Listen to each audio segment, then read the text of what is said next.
अच्छा जी, ये question number 4 open कीजिए पेज नंबर 57 पे।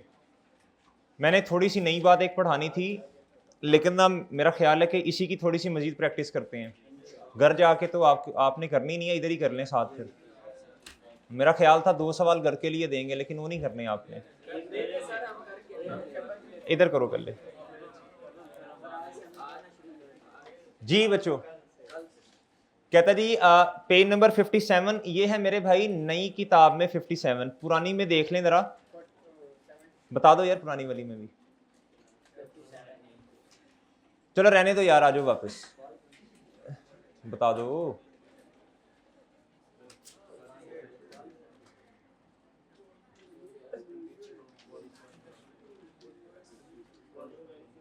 भाई है किसी के पास पुरानी किताब? 68? अच्छा यार जो भी है, बहरहाल आपका मूड ही नहीं है सवाल बताने का। आदन इधर कहता mister J has obtained a loan of ₹10 million on 1 January 2010 at the rate 12% per annum, 1 साल का, for construction of a qualifying asset. कहता कंस्ट्रक्शन वर्क कब स्टार्ट हुआ बच्चों?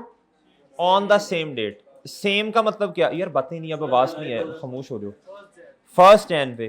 कहता payment made to contractor were as follows. बच्चों ये भी अच्छा बातें खत्म करें बच्चे, बातें खत्म करें ना, नहीं इस तरह समझ आती फिर जी। बच्चों बताएं जी, पेमेंट फर्स्ट पेमेंट कब है?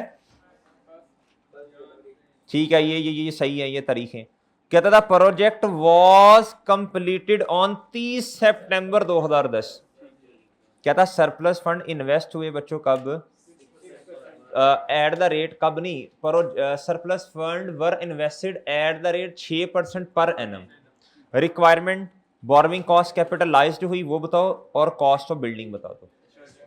नहीं एक्सट्रैक्ट रहने दो, अब वो बना लिए हमने, ठीक है ना। आओ भाई बनाओ, जल्दी करो, शाबाश। नहीं आपने, अच्छा चले मेरे साथ आए, इधर देखें जी। मैं इसे ना रिक्वायरमेंट ए कह देता हूं और इसे रिक्वायरमेंट बी कहता हूं, ठीक है बच्चों। आप भी ना साथ साथ जरा करते जाएं, जरा आपकी प्रैक्टिस हो जाएगी क्लास में जी। मेरे भाई हेडिंग बनवाएं, हेडिंग बनवाएं, जल्दी करें, शाबाश।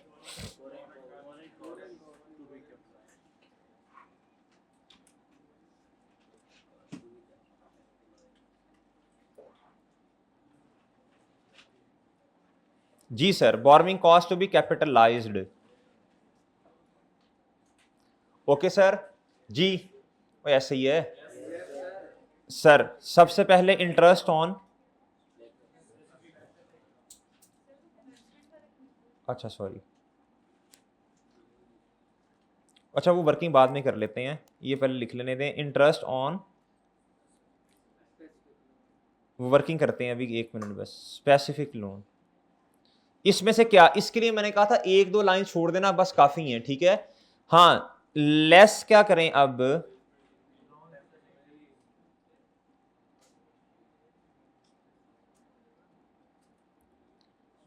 टेम्परेरी इन्वेस्टमेंट जी, ऐसे ही है सर, ऐसे ही है। अच्छा बी रिक्वायरमेंट क्या है जी, वो भी बना लें साथ ही।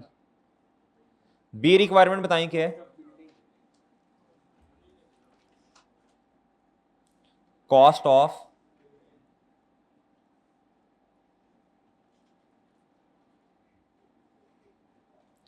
ऐसे ही है जी। जी इसका फॉर्मेट कैसे बनेगा बताएं, शाबाश जल्दी, शाबाश शाबाश। ऐड क्या हो जाएगा?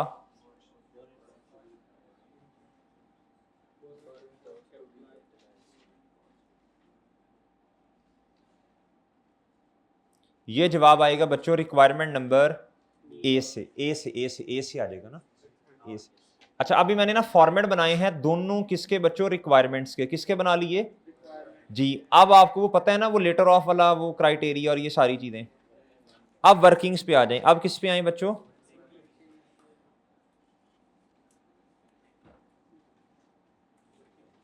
जी सर, जी मेरे भाई अब आ जाए जी वर्किंग, क्या जी? बताएं जी वर्किंग वन कौन सी, शाबाश जी। कमेंसमेंट ऑफ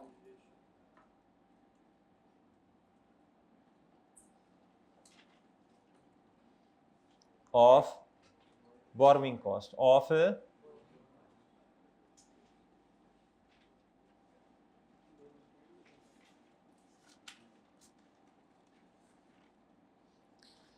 जी मेरे भाई लेटर ऑफ क्या सर,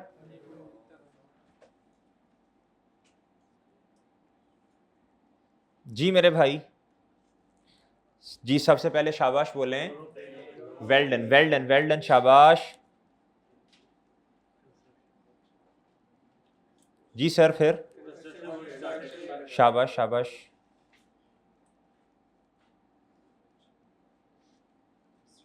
जी सर, शाबाश शाबाश फर्स्ट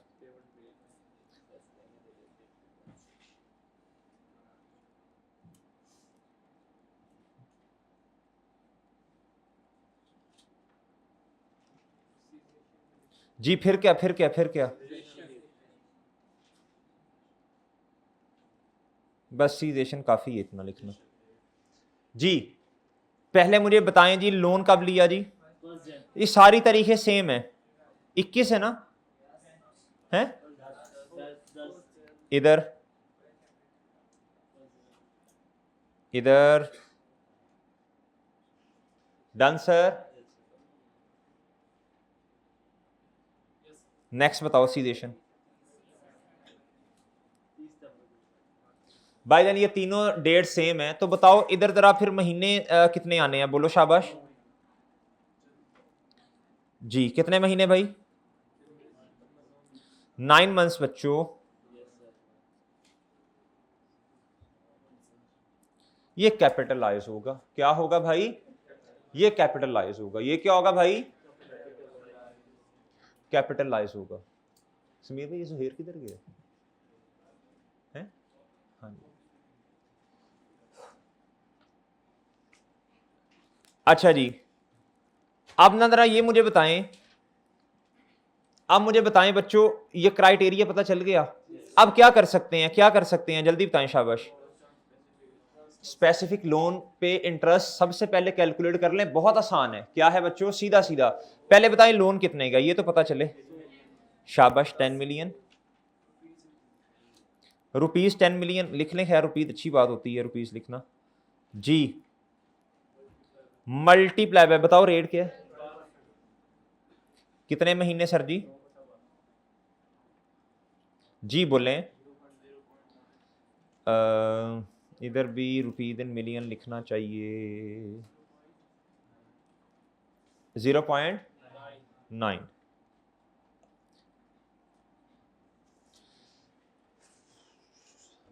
ठीक है जी, ओके। और क्या हो सकता है, और क्या हो सकता है, कंस्ट्रक्शन कॉस्ट तो बनी बनाई खीर होती है भाई, ये देखो 4+2+4, ये 1.5, जी जी, ये तो लिखे ना बस, इधर फिर ऐड कर दें, 4 प्लस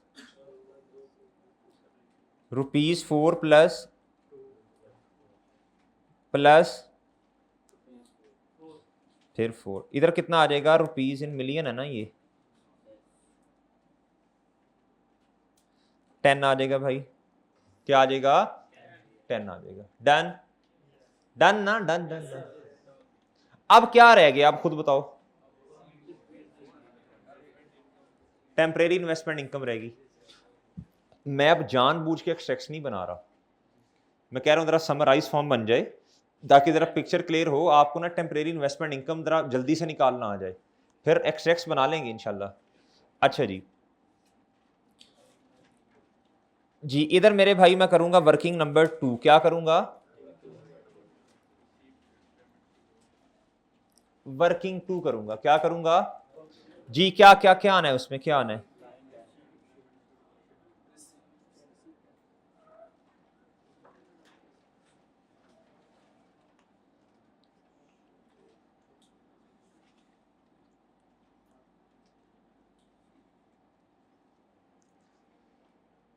जी रसीड पेमेंट शेड्यूल क्या है जी? एजाज भाई ये आप ही बता दें उन्हें कि 2:15 से 3:30 मेरी उधर क्लास है C18 बच्चों को बता दें, उनको मेरा ख्याल नहीं पता, चले ही ना जाएं। अच्छा जी रसीड पेमेंट शेड्यूल क्या है जी? बताओ जी बताओ, फॉर्मेट बताओ। डेट, डेट बच्चों और जी और क्या आना है भाई?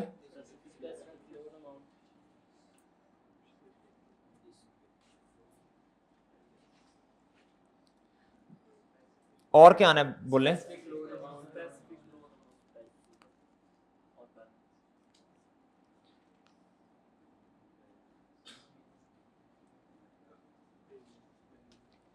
बस स्पेसिफिक लोन लिख लें, ठीक है, अमाउंट ही आनी, और क्या आना यार इधर। अच्छा और एंड वाला कॉलम क्या होता है बोले? किस चीज का? सरप्लस फंड का बैलेंस, और किस चीज का?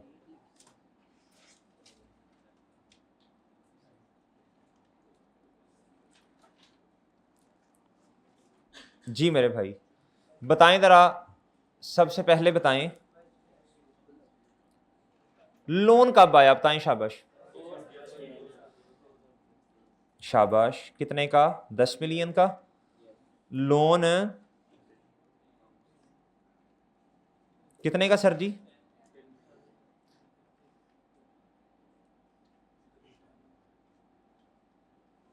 वर्किंग में वैसे ना भी लिखे ना तो गुजारा चल जाता होता है, मेन रिक्वायरमेंट में तो आपने बड़ा ख्याल करना है चीजों का।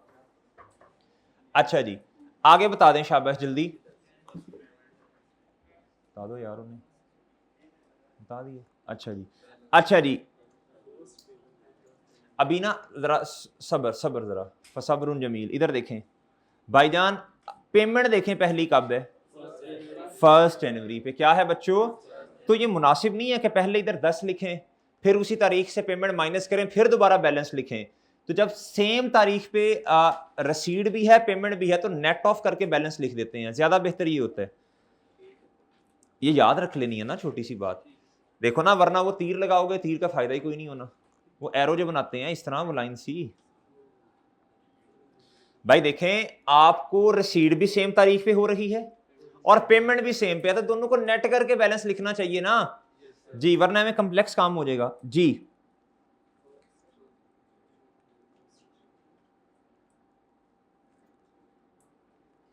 अच्छा आपसे एक छोटी सी बात कर लूं,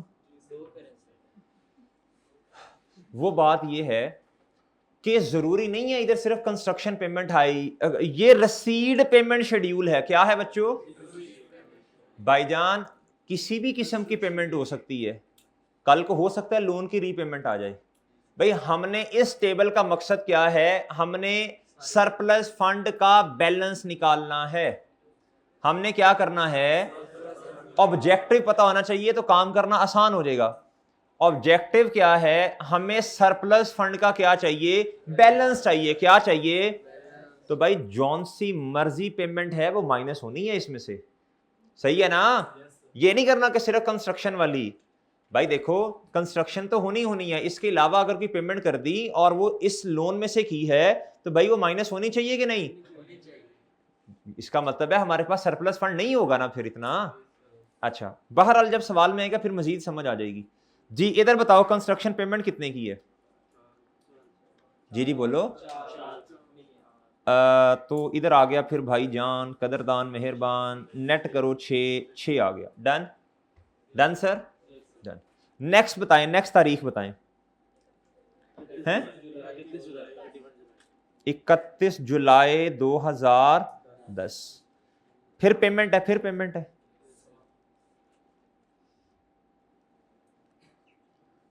अच्छा आप देखें, अब बताएं पुराना तरीका, बताएं शाबाश क्या करना है? पेमेंट नहीं लिखनी, इधर आए जी, इसको उठाएं इधर से और इसको इधर तक लेके आए। ये 6 मिलियन जो था ये हमारे पास कब तक पड़ा रहा? इधर तक, कब से लेके 7 महीने। क्या बच्चों? 7 मंथ्स। ये ना हो कि इसको महीने समझें 6 को, उसको मिलियन, एम को वो, ये मंथ्स हैं। क्या है बच्चों? महीने हैं। क्या है? और ये मिलियन है। क्या करूं क्या करूं, लगे हाथों क्या करूं, लगे हाथों क्या करूं, इसे रिकॉर्ड कर लें, शाबाश। अमाउंट कितनी भाई, ₹6 मिलियन, मल्टीप्लाई करवाएं, मल्टीप्लाई बाय कितना आता है भाई, 0.2, ठीक है। असल में ना इधर तो अमाउंट बड़ी छोटी छोटी सी हैं, तो फिर जरा गुजारा कर लें, 0.21 इस तरह की बातें फिर लिख लें। अगर आप कहेंगे ना राउंड ऑफ करना है तो वो तो फिर जीरो आ जाएगा, आएगा ही कुछ नहीं, इसलिए मजबूरी है भाई इधर। अच्छा नेक्स्ट नेक्स्ट पेमेंट बताओ, बोलो। अच्छा सॉरी सॉरी, इधर पेमेंट भी लिखवाओ ना, 2, तो भाई पीछे कितना रहा, 4, डन भाई, 4। अब ना अभी मुझे नहीं पता, जब तक अगली तारीख नहीं लिख लूंगा मैं, अगली तारीख बताओ, 10,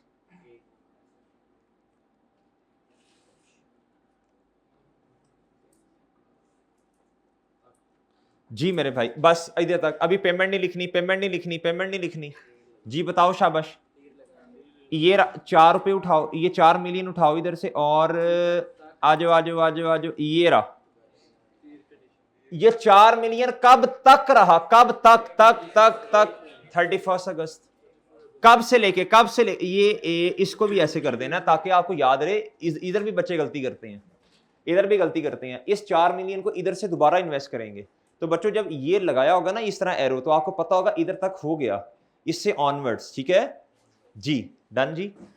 अच्छा जी, जुलाई बच्चों एक ही महीना है ना ये, तो चलें,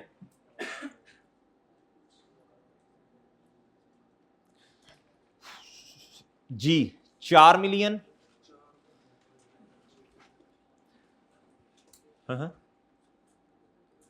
₹4 मिलियन मल्टीप्लाई बाय भाई बोलें कितना आता है दोस्त, डन। अच्छा सर, अगली पेमेंट है आप कोई, नो सर क्यों नहीं, ये 4 पड़े रहने हैं सारी जिंदगी, मरे है तो सही अगली पेमेंट, बताओ कब है, नहीं है, अच्छा सॉरी, नहीं नहीं सही है यार वो मादरत।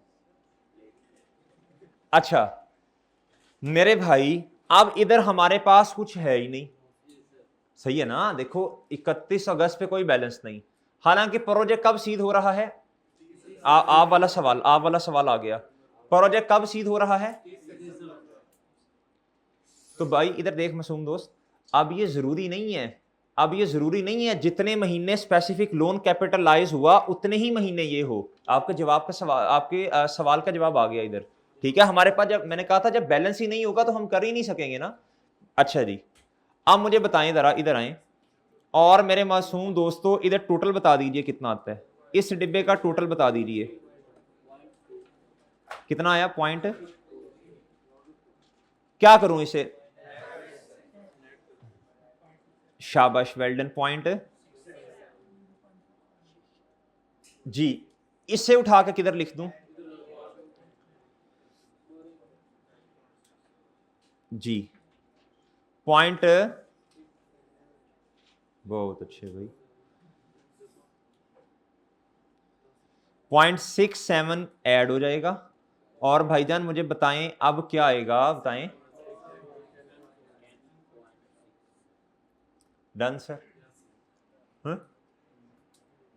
अगर एक्सट्रैक्ट्स बनाने होते तो क्या होता भाई, देखें अब डेप्रिसिएशन आनी है इस पे, ये सितंबर पे कंप्लीट हुआ, 3 महीने की आ जानी थी, और मेरे भाई और क्या आना है, अच्छा एक बात का जवाब दो, क्या कोई इन्वेस्टमेंट इनकम प्रॉफिट और लॉस में भी जानी है, 1 रुपए की भी नहीं जानी, वजह बता सकते हैं कोई, सर पहले ही दिन से लोन जो था वो कैपिटलाइज होना स्टार्ट हो गया, और 30 सितंबर के बाद पैसा 1 टका भी नहीं पड़ा हुआ, सही है तो नहीं होना।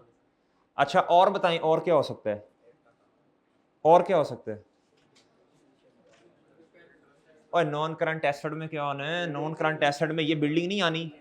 अच्छा, बुक वैल्यू से डेप्रिसिएशन माइनस करके। अच्छा, और क्या आना है? नॉन करंट लायबिलिटी में लोन के बारे में कुछ बताया उसने? तो फिर आप नहीं बताया होगा ना, तो फिर नॉन करंट ही ले लें। जी जी, लाइफ भी नहीं है, हाँ, लेकिन चलो वैसे ही अगर एक्सेस बनाने पड़ते, वो तो डेटा नहीं है ना, डेटा नहीं है। तो लायबिलिटी में लोन आ जाना था, और बच्चों क्या आना था बोलो? इंटरेस्ट एक्सपेंस पेएबल आ जाना था। डन। अच्छा, अब पिछले सवाल में भी अब ये कंफ्यूजन नहीं होनी चाहिए, पिछले क्वेश्चन में भी इधर से ये अमाउंट उठाई थी इंटरेस्ट एक्सपेंस पेएबल वाली, और इधर से जाके, बल्कि वो इधर है ही नहीं, इधर एक्सट्रैक्ट्स बनाए थे इधर इधर, और ये वाली उसमें ऐड कर दी थी, दोनों ऐड की थी। डन। अच्छा जी, बस की हैं? इजाजत है सर मेरी तरफ से, तेरी क्लास है मरे, इनकी तो नहीं है ना। अच्छा जी, अच्छा ये मेरे भाई सुने सुने बात सुने जरा गौर से, अभी तक जितना पढ़ा हमने, जितना पढ़ लिया, ये स्पेसिफिक लोन है। क्या है? अभी तक हमने जितना पढ़ लिया, ये गुड्डू क्या है? स्पेसिफिक लोन है। क्या है सर? क्या ऐसा भी हो सकता है कि जनरल लोन भी हो? जी, इक्विटी भी आ सकती है, लेकिन इक्विटी बोरोइंग कॉस्ट नहीं है। हाँ, इक्विटी जब आएगी ना, उस बोरोइंग कॉस्ट से उसका कोई लिंक नहीं है। एक मिनट दे दो बस। अगर आपने कस्टमर से पैसे एडवांस में ले लिए, उसका बोरोइंग कॉस्ट से कोई लिंक नहीं है, ठीक है, कोई लिंक नहीं है। बोरोइंग कॉस्ट सिर्फ क्या है? लोन है। जनरल लोन और क्या बच्चों? Specific loan. और बाकी 5-6 नाम कल पढ़वा दिए थे आपको। सिर्फ बाकी जो अभी भाई ने बात की है ना, वो रसीड के लिए काम आएंगी चीजें, ठीक है। बाकी अगर कोई लोन वगैरह, कोई स्पेसिफिक लोन, तो आपको पता ना, आपने रिकॉर्ड कर लिया, उसमें से पेमेंट्स हो रही हैं। हमने इस वाले कॉलम से असल में क्या निकालना होता है? हमने सरप्लस फंड्स निकालने हैं, ठीक है बच्चों। हमने क्या निकालने हैं? Surplus funds. और ये सरप्लस फंड किस केस में निकालने हैं? सिर्फ स्पेसिफिक लोन में। किस में बच्चों? सिर्फ स्पेसिफिक लोन में। बाकी भाई ये टेबल बनता ही क्यों है? सिर्फ सरप्लस फंड्स के लिए। किसके लिए? इसके अलावा जो रसीद वगैरह हमें आ रही होगी ना, वो हम इधर रिकॉर्ड तो करेंगे। क्यों करेंगे? क्योंकि उसमें से पेमेंट्स भी होती हैं। क्या होती हैं? ऐसा हो सकता है ना, हमारे पास एक स्पेसिफिक लोन हो, उसमें से फॉर एग्जांपल 10 मिलियन का स्पेसिफिक लोन है, हमने क्या उसका नाम है जी 10 मिलियन की पेमेंट्स कर दी हैं। अब पीछे मेरे पास कोई सरप्लस फंड पड़ा होगा, पेमेंट अब मजीद करनी है, एक आधी मजीद पेमेंट करनी है 5 मिलियन की। भाई वो फिर पता नहीं कहां से करनी है, सवाल में बताया होगा। शायद हो सकता है अपने रिजर्व में से कर दो आप लोग, हो सकता है अपने रिजर्व में से कर दो, जो पैसे पड़े हुए हैं उधर से कर दो, हो सकता है जनरल लोन में से कर दो, ठीक है। भाई बात समझे हैं कि नहीं समझे? अभी वो सवाल आते जाएंगे ना। अभी गवर्नमेंट ग्रांट भी आती है इसमें गवर्नमेंट ग्रांट भी आती है, लेकिन आपने परेशान नहीं होना। उसका उसका लिंक जो है ना, वो इतना ज्यादा कोई नहीं है, वो हम इसी टेबल में सेटलमेंट कर ले। एक्सपेंस 20, हम गवर्नमेंट ग्रांट की रसीद को लिखेंगे और पेमेंट को क्या कहते हैं, उसमें से माइनस कर देंगे, जितनी उसमें से हुई। तो बाकी की रिसीट्स आ रही हैं, उसमें से जो पेमेंट्स हुई वो इधर से माइनस कर देंगे, ठीक है। तो मसला कोई नहीं है, आसान है, इंशाल्लाह आसान है, ठीक है। बस अभी आपने जहन में रखना है कि ये स्पेसिफिक लोन है, स्पेसिफिक लोन की रसीट है, और इसी में से क्या है बच्चों? पेमेंट्स हैं। अभी तक इतना ही है। क्या है बच्चों? जी। अब ना मैं थोड़ी सी बात जनरल लोन पे करने लगा हूं, थोड़ी सी, ज्यादा नहीं, थोड़ी सी। भाई जो जनरल लोन होता है ना, एक तो है स्पेसिफिक के केस में मसला नहीं होता, स्पेसिफिक का पता होता है। ये सारा का सारा लग किस पे रहा है? प्रोजेक्ट के ऊपर। किसके ऊपर लग रहा है बच्चों? प्रोजेक्ट के ऊपर। इसलिए भाई जितनी भी अमाउंट कैपिटलाइज होनी है, जितनी भी बोरोइंग कॉस्ट कैपिटलाइज होनी है, वो हम क्या कर देते हैं? एसेट के अंदर ऐड कर देते हैं, मसला कोई नहीं। जनरल लोन में ऐसा नहीं होता। जनरल लोन एक ऐसा लोन है जो कि आप, जनरल का मतलब है भाई कहीं भी इस्तेमाल किया जा सकता है। सही है सर। हो सकता है प्रोजेक्ट के अंदर इस्तेमाल कर लें, हो सकता है ऑपरेटिंग एक्सपेंस के लिए इस्तेमाल कर रहे हो सकता है बिजनेस के छोटे मोटे खर्चों के लिए इस्तेमाल कर रहे हो सकता है कोई इन्वेस्टमेंट अपॉर्चुनिटी है उसके लिए इस्तेमाल कर रहे हो।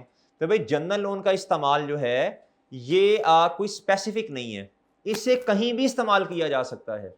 ये बात समझ आई? ये बात समझ आई? अब जनरल लोन की हेडिंग दें, इसके नोट्स बनाएं। शाबाश, 3-4 पॉइंट्स लिखवाता हूं आपको। पहले 3-4 पॉइंट्स इंशाल्लाह लिखते हैं, फिर उसको सवालों के अंदर इनकॉर्पोरेट करते हैं। जनरल लोन की हेडिंग दें,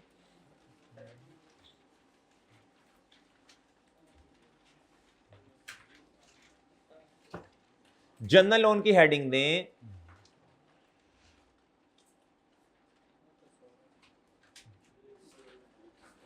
जी जनरल लोन की हेडिंग दो भाई, लिखें general loan, general loan business में, जनरल लोन बिजनेस में बहुत सारी जगहों पर इस्तेमाल हो रहा होगा। जनरल लोन बिजनेस में बहुत सारी जगहों पर इस्तेमाल हो रहा होगा। ब्रैकेट ओपन करें, ब्रैकेट ओपन करें और लिखें, और लिखें शाबाश, यानी जिस जगह पर कैश फ्लोज के मसले हैं, यानी जिस जगह पर कैश फ्लोज के मसले हैं। भाई अगर बिल्डिंग को बनाने के लिए कैश नहीं है तो बिल्डिंग को बनाने में इस्तेमाल कर देंगे। अगर ऑपरेशनल एक्सपेंसेस के लिए पैसे नहीं है, सैलरीज तनख्वाहें वगैरह देने के लिए, तो भाई उधर इस्तेमाल कर लेंगे। अगर जो है वो जिस चीज़ को आप बेचते हैं उस चीज़ को लेने के खर्चे नहीं के पैसे नहीं है, उधर उसको परचेज करने में इस्तेमाल कर लेंगे। कोई इन्वेस्टमेंट अपॉर्चुनिटी है उसके लिए पैसे नहीं है, उधर इस्तेमाल कर लेंगे। यानी इसका इस्तेमाल महदूद नहीं है, लिमिटेड नहीं है। सही है सर? अच्छा जी, आगे लिखें। जी जी ब्रैकेट बंद कर दें, आगे लिखें।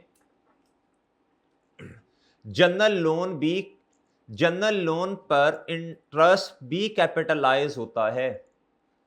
लिखें, जनरल लोन पर इंटरेस्ट भी कैपिटलाइज होता है। जनरल लोन पर इंटरेस्ट भी कैपिटलाइज होता है, लेकिन लेकिन लेकिन इसके लिए जनरल लोन पर इंटरेस्ट भी कैपिटलाइज होता है, लेकिन इसके लिए वो कमेंसमेंट वाले 3 क्राइटेरियाज नहीं हैं। लेकिन इसके लिए वो कमेंसमेंट वाले 3 क्राइटेरियाज नहीं हैं। लेकिन इसके लिए कमेंसमेंट वाले 3 क्राइटेरियाज नहीं हैं।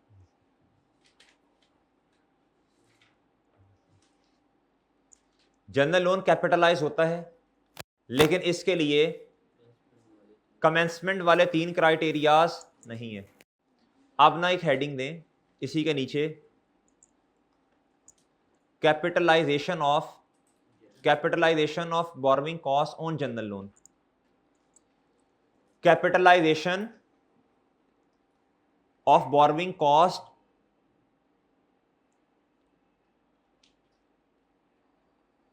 On general loan. इसके लिए बच्चों इस तरह की बातें नहीं है। लिखें जी, लिखें जनरल लोन में से जनरल लोन में से जितने की पेमेंट हो गई, जनरल लोन में से जितने की पेमेंट हुई, जनरल लोन में से जितने की पेमेंट हुई और जिस तारीख पर हुई, जनरल लोन में से जितने की पेमेंट हुई और जिस तारीख पर हुई, और जिस तारीख पर हुई उससे उससे लेकर उससे लेकर उससे लेकर सीजेशन डेट तक जनरल लोन में से जितने की पेमेंट हो गई और जिस तारीख से हुई उससे लेकर सीजेशन की डेट तक टाइम पीरियड रेलिवेंट है।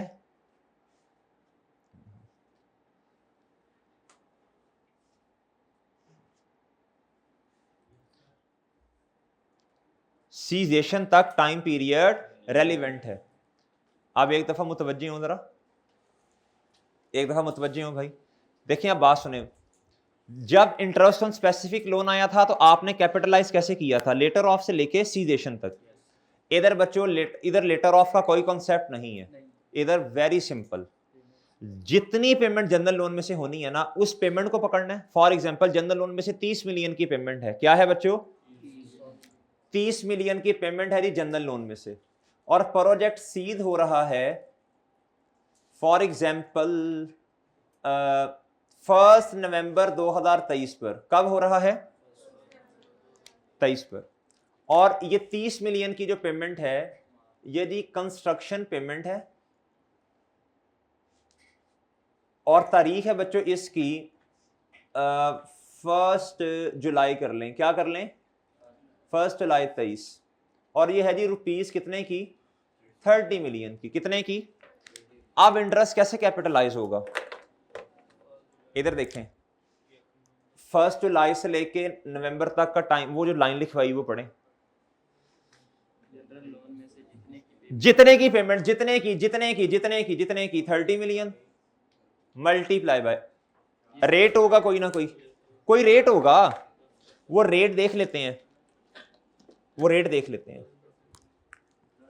For example 10% rate multiply by महीने बता दें, जुलाई अगस्त सितंबर अक्टूबर है 4 है ना, ये जवाब ठीक है। इसमें कमेंसमेंट कमुसमेंट वाली बातें, जितनी पेमेंट है ना भाई सिंपल सी बात है, उधर से शुरू होना है और एंड तक ले जाना है, बात खत्म। जो कंस्ट्रक्शन पेमेंट की चांद, और कौन सी कंस्ट्रक्शन पेमेंट जो है वो पकड़नी है आपने, सही है जी। कंस्ट्रक्शन रिलेटेड पेमेंट या कोई भी पेमेंट यार, कोई भी पेमेंट जो प्रोजेक्ट के लिए की आपने, कोई भी पेमेंट वो आपने पकड़नी है। इधर से आपने कहना किस तारीख पर पेमेंट हुई है, आपने कहना जी 1 जुलाई 23 पे, और सीज कब होना है प्रोजेक्ट ने, ये 4 महीने रेलिवेंट है, क्या है।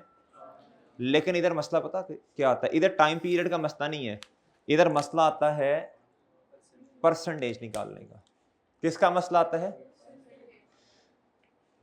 जो एंटिटीज होती है ना बड़ी एंटिटीज, उनके पास कोई एक जनरल लोन नहीं होता, उन्होंने बहुत सारे मकासद के लिए जनरल लोन लिए होते हैं, तो एक से ज्यादा जनरल लोन होते हैं। क्या होते हैं बच्चों, नीचे लिखें, हाउ टू कैपिटलाइज लिख लिया ना, इससे नीचे नया पॉइंट बनाएं, लिखें अगर क्वेश्चन में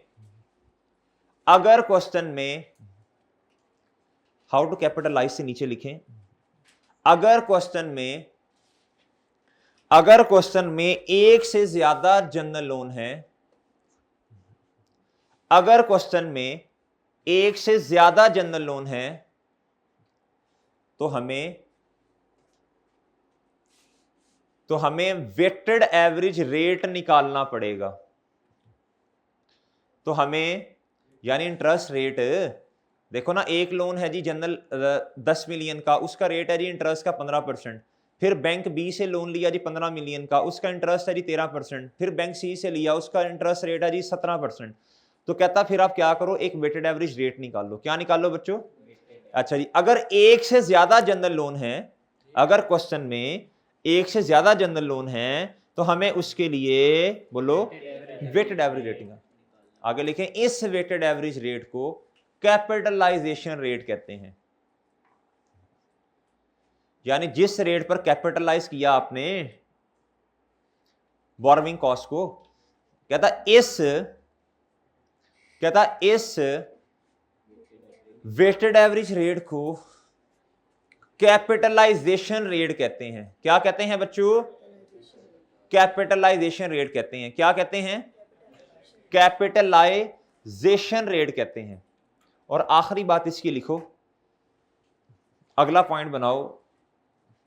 आज तो नोट्स बनवा रहा हूं ना, कल से इंशाल्लाह धड़ाधड़ इसकी प्रैक्टिस जनरल लोन की करनी, फिर इंशाल्लाह दोनों की मिक्स करेंगे, जनरल की और स्पेसिफिक की। पहले जनरल फिर इसकी मिक्स। आगे लिखें, बड़ी अहम बात लिखें, देयर इज नो कॉन्सेप्ट, या उर्दू में लिखें जनरल लोन के केस में, लिखें जनरल लोन के केस में टेम्परेरी इन्वेस्टमेंट, लिखें जनरल लोन के केस में टेम्परेरी इन्वेस्टमेंट इनकम के कैपिटलाइज होने का कोई कॉन्सेप्ट नहीं है।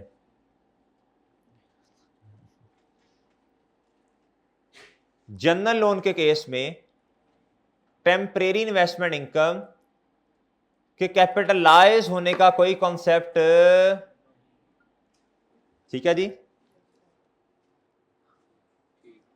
भाई। जनरल लोन अगर विला भी पड़ा हुआ है ना, तो याद रखिएगा ये कभी भी इसकी जो क्या कहते हैं, इसका जो फंड सरप्लस फंड है वो कभी भी कैपिटलाइज नहीं होना। उसकी वजूहात हैं भाई, अगर इतने ही पैसे आपके पास पड़े हुए हैं तो फिर ये जनरल लोन क्यों ले रहे हैं आप? ठीक है, जनरल लोन को कहीं और इस्तेमाल कर लो, कहीं और ले लो। जो आपने इतने जनरल लोन लिए हैं ये कहीं और इस्तेमाल करो। अगर आप कहीं और इस्तेमाल नहीं कर सकते इसको, तो आपको फिर इसको इन्वेस्ट अगर आपने कर दिया तो भाईजान आपको फिर एक नया लोन लेना पड़ेगा। जब आपने फिर एक नया लोन लेना है, इसकी रीजन ये है क्यों इन्वेस्टमेंट इनकम का कॉन्सेप्ट नहीं है इसमें, जो कैपिटलाइज नहीं होनी। नॉर्मली प्रैक्टिकली भाई लोन लेते क्यों है ये बताएं पहले। जनरल लोन क्यों लिया होगा? अपने पास फंड्स नहीं होंगे भाई। अगर इतने ही फंड्स होते तो फिर उसको क्या कहते हैं, इन्वेस्ट कर देते ना मार्केट में। जनरल लोन लिया ही इसलिए जाता है क्योंकि भी फंड्स नहीं है, ठीक है, बहुत सारे मकासद के लिए इसको इस्तेमाल करना है। कहता इसको जो इसका सरप्लस फंड पड़ा हुआ है ये कभी भी कैपिटलाइज नहीं होता। क्यों नहीं होता? कहता जी अगर आपने जनरल लोन लिया, इसको आपने कर दिया जी, इन्वेस्ट कर दिया, तो कहता वो पैसे जो 3-4 महीने के लिए आपने इन्वेस्ट किए हैं, कहता उतने अरसे के लिए आपको प्रैक्टिकली दोबारा फिर लोन लेना पड़ेगा। कहता उस लोन की कॉस्ट ज्यादा होगी। इस पर कभी भी याद रखिएगा कैपिटलाइज का कोई कॉन्सेप्ट नहीं है, इसने कैपिटलाइज नहीं होना। हाँ, अगर सरप्लस फंड पड़ा रहा कभी, नॉर्मली तो होगा नहीं, अगर पड़ा रहा, प्रैक्टिकली नहीं होता, मुश्किल है, अगर कभी पड़ा रहा तो कैपिटलाइज नहीं होना, बल्कि उसने किधर जाना है, लिख लें आगे, लिख लें आगे। अगर जनरल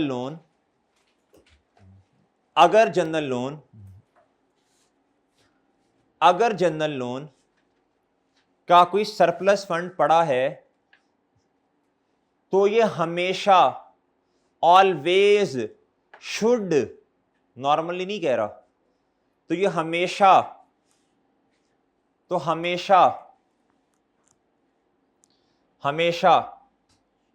इस पर आने वाली इन्वेस्टमेंट इनकम, हमेशा इस पर आने वाली इन्वेस्टमेंट इनकम प्रॉफिट और लॉस में जाएगी। किस में जाएगी बच्चों? प्रॉफिट और लॉस में जाएगी। किधर जाएगी बच्चों? प्रॉफिट और लॉस में जाएगी। किधर जाएगी भाई? अच्छा जी, अब ना कैपिटलाइजेशन रेट जो है, क्या बच्चों देखो, मैंने आपसे ये कहा ना, अगर एक से ज्यादा लोन है तो आपको क्या निकालना पड़ेगा? Capitalisation rate. उसका एक फॉर्मेट है भाईजान, आपने लोन लिखने हैं। क्या लिखने हैं जी? ये देखें, ये ना आपके पास एग्जांपल नंबर 6 होगी लर्निंग ऑब्जेक्टिव 5.1 के नीचे। आपके पास क्या होगी जी? एग्जांपल नंबर क्या होगी बच्चों? 6 होगी।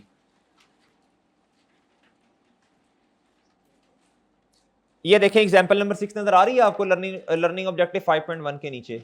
अब ना कैपिटलाइजेशन रेट कैसे निकलता है, सिर्फ ये पढ़ाना है, आगे कुछ नहीं, सिर्फ कैपिटलाइजेशन रेट। भाई 3 तरह के लोन हैं, एक है HBL से, किससे बच्चों? दूसरा किससे है? National bank of Pakistan. और तीसरा बच्चों PI, अच्छा जी, ये अच्छा भाई, अब नेक्स्ट बच्चों, नेक्स्ट अब आपने इधर लिखना है, ये आपने लोन लिख दिया। अब आपने लिखना है जी लोन की अपनी अपनी अमाउंट। क्या लिखना है बताओ जी, HBL से कितने का?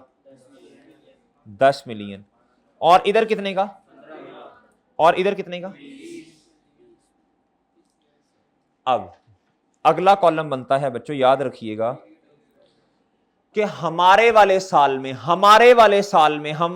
साल में ये लोन कितनी देर आउटस्टैंड रहा। मैंने आपसे कहा था लोन आउटस्टैंड का कॉन्सेप्ट पता होना चाहिए आपको, याद है ना? हमारे वाले साल में ये लोन आउटस्टैंडिंग कितना रहा। इधर देखो, अब इधर देखो, ईयर एंड क्या है बच्चों? 31 दिसंबर 2000। ये देखें, ये लोन फर्स्ट, बोलो शाबाश, ये 1 जुलाई 2000 पे लिया था। 1 जुलाई 2000 पे लिया था लोन ये। अब मुझे बताएं जरा, ये 1 जुलाई है, क्या है? तो भाई 1 जुलाई से लेकर दिसंबर तक कितना आउटस्टैंड रहा? इसे कहते हैं जी पीरियड आउटस्टैंडिंग। क्या बच्चों? ये है जी 6/12। क्या है बच्चों? ये है जी इधर से लेके इधर तक कितना आउटस्टैंड रहा? अक्टूबर, नवंबर और दिसंबर, 3 महीने आउटस्टैंड रहा। नेक्स्ट टाइम भाई, ये 1 नवंबर पे लिया होगा ना, तो नवंबर और दिसंबर कितने महीने आउटस्टैंड रहा? डन। इधर आए, अब अगला कॉलम बनेगा लोन आउटस्टैंड का। किसका बच्चों? ये है जी A, ये क्या है बच्चों? B। और लोन आउटस्टैंड कैसे आता है बच्चों? करें मल्टीप्लाई, इसका तो सीधा सीधा 5 आ जाएगा ना। इसका आ जाएगा भाई 3.75। इसका कितना आ जाएगा? है 3.33 आ जाएगा। डन भाई। अच्छा अब मुझे बताएं, लोन आउटस्टैंडिंग आ गया आपके पास। अब क्या क्या होगा आगे बताएं? रेट, हर किसी का अपना अपना रेट है जी। लोन आउटस्टैंडिंग बच्चों देखो, अगर हमारे पास लोन आउटस्टैंडिंग है और रेट है तो मेरे पास इंटरेस्ट एक्सपेंस आ जाएगा, लेकिन ये सारों का अपना अपना आएगा। हमें वेटेड एवरेज करना है, वो ऑटोमेटिकली आ जाएगा। अच्छा बताओ इसका कितने हैं? अच्छा जी, ये है D। ये क्या है बच्चों? ये D है। क्या है? अच्छा अब क्या आ जाएगा? अब क्या आ जाएगा आपके पास? इंटरेस्ट एक्सपेंस आ जाएगा। क्या आ जाएगा? इंटरेस्ट एक्सपेंस आ गया। क्या आ गया बच्चों? डी के आगे क्या होता है बच्चों? ये कैसे आएगा? C multiply by D। कैसे आएगा? ठीक है जी, सबसे पहले लोन की पूरी अमाउंट लिखनी है, फिर लिखना कितना आउटस्टैंड रहा। आपके पास आ जाएगा। असल में हमें लोन आउटस्टैंडिंग चाहिए। क्या चाहिए बच्चों? तो लोन आउटस्टैंडिंग कैसे आएगा? लोन की पूरी अमाउंट हमारे साल में देखना है। हमारे साल में, बार बार कह रहा हूं, जिस साल में आप खड़े हैं आपने उस साल की वर्किंग करनी है, उस साल का कैपिटलाइजेशन रेट या वेटेड एवरेज रेट निकालना है आपने। अच्छा लोन आउटस्टैंडिंग आ गया, ये हमारा पहला जवाब है। क्या है बच्चों? रेट से मल्टीप्लाई करें, इंटरेस्ट एक्सपेंस बताओ कितने?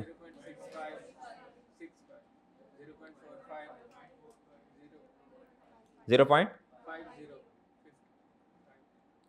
आप देखें, बात सुने, अब आपने करना है वेटेड एवरेज। क्या करना है?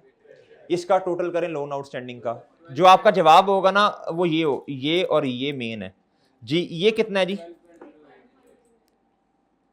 और ये कितना है? 1.60। बच्चों ये जो रेट है ना, ये वेटेड एवरेज नहीं है, ये अपना अपना है, हर किसी का रिस्पेक्टिव रेट है। क्या है बच्चों?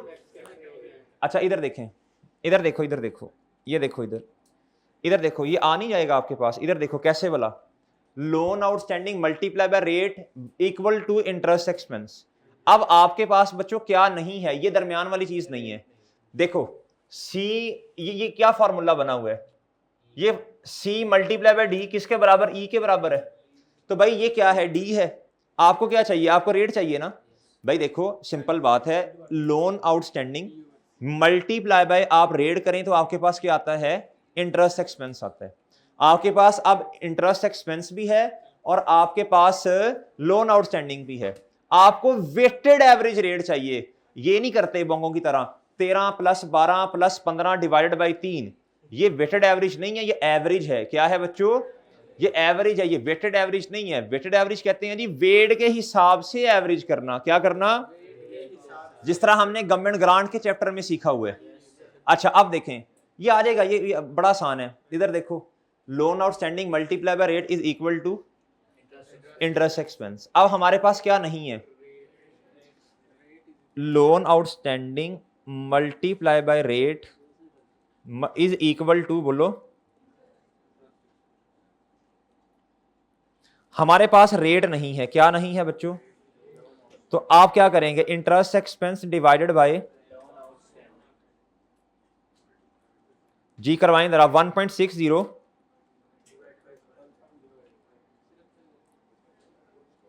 मल्टीप्लाई 100 कर दीजिएगा। हैं? डन। होमवर्क नोट कर लें। एग्जाम्पल नंबर, नहीं ये नहीं होगी आपसे, नहीं यार, सिर्फ रेट कैलकुलेट करवाना है। कोई एक सादा सा सवाल देता हूँ, बुक की नई किताब देना जरा जल्दी से, कोई बोरोइंग कॉस्ट का चैप्टर भी खोल के दो ना।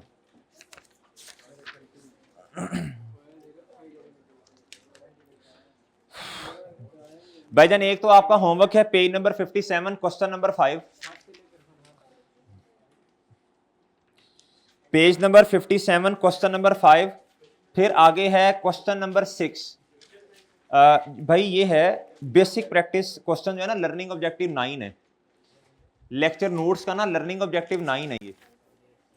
क्वेश्चन नंबर 5 है ये, और क्वेश्चन 5 और क्वेश्चन नंबर 6 में आपने क्या करना है? इसमें कैपिटलाइजेशन रेट निकालना है। बस तरीके देख के पढ़ लीजिएगा।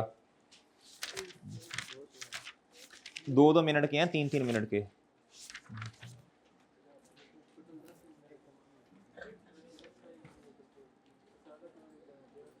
जी, और आपने क्वेश्चन नंबर 8 करना है जी प्रैक्टिस सेट का। किसका बच्चों? प्रैक्टिस सेट का। प्रैक्टिस सेट पेज नंबर नई किताब में 73 है।